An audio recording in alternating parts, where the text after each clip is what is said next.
Hi, everybody. Let's try to have some fun here and get this thing done in 5 minutes. I value everybody's time, so thanks for. Whoop, I got to get going. This is an article review of The Journey of Learning Analytics. It was written in 2019 at the University of South Australia. Quick summary about this. Of course, you have your introduction, a nice little intro. I thought that it was a very well organized article and easy to follow.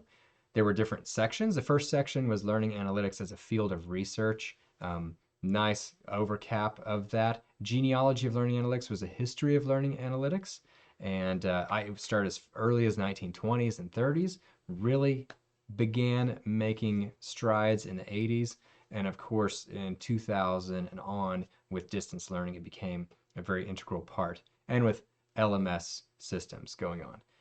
In the last 10 years, it has blown up and is now its own field of research. Part four, from early predictions to multimodal learning analytics. This hit a lot of different topics in LA, a lot of different ways they're using it socially, trace, machine, assessment, analytics, all sorts of analytics. It was a good overview, if you ask me. Moving learning analytics forward was the fifth part, and this really talked about kind of the future and kind of what to do next.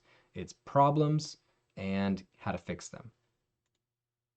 The last part before the summary was putting learning analytics into practice. Had some examples, real world examples of things they're doing kind of right now in learning analytics. And then the summary was a really nice summary. I thought they brought up a lot of good points, brought up some uh, advances, and yet some things we need to work on for the future. So I really enjoyed it. I thought it was a really good article. Let me dig into either gold nuggets or fool's gold. You can help me determine which is which. I really narrowed this down to just a few things that I thought interesting. First thing I thought interesting was that back in the 80s, when technology was not very cost effective, it was cost prohibitive. Um, it's something if a school had a lot of money, they'd be like, hey, let's go get a computer lab. And now it's almost the opposite. When a school is having to cut budgets, they say, hey, instead of hiring this teacher, can we find software to teach this? I found that really interesting, just the change over into that. Another thing, I agreed with this, was that courses need to be designed with the LA as an initial thought.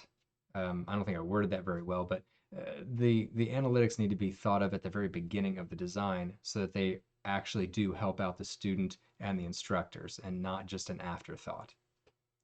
The next thing I thought was interesting was social interactions. I didn't even think that LA would be looking at social interactions, but they have been trying this with some other studies and small test groups, and the data can be inconsistent and contradictory.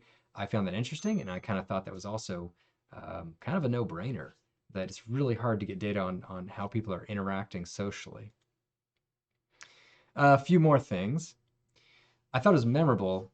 The advanced sensing and machine learning section talked about how they've been doing some in-lab experiments and in-lab groups where they're actually tracing the students' movements, what they're doing right then, where their eyes are looking, even as much as looking at their temperature, seeing if they're getting upset or not, and trying to really use senses.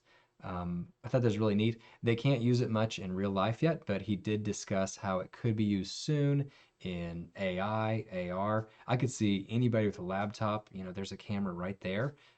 It could easily see if a student maybe is picking up their camera on their phone and is, using something to cheat. Maybe it could catch them doing that. I thought that was really an interesting bit of technology there. Something I was confused with was it talked about learning analytics helping the instructors, but not necessarily helping the students. I mean, everything we do is really to help the students, so I kind of disagreed with that, or I was more confused on what he meant exactly by that.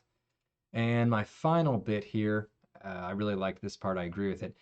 They're trying to find, they're trying to analyze and find data on the emotions of the student because they're finding that it's very important, especially in online learning, to find out if a student's getting angry, upset, if they're feeling successful and victorious. Unfortunately, there's not a great way to find someone's emotional state. And this is kind of where the machine, the technology fails, and human intuition and human interactions helps. I mean, a teacher knows how their students are doing almost instinctively. So I really agree with that, and I liked that that was brought up. Hey, thank you all. I got it done in 5 minutes. I know I stumbled over my words, especially learning analytics. Such a hard thing to say. Thanks for joining me. Have a great rest of your day.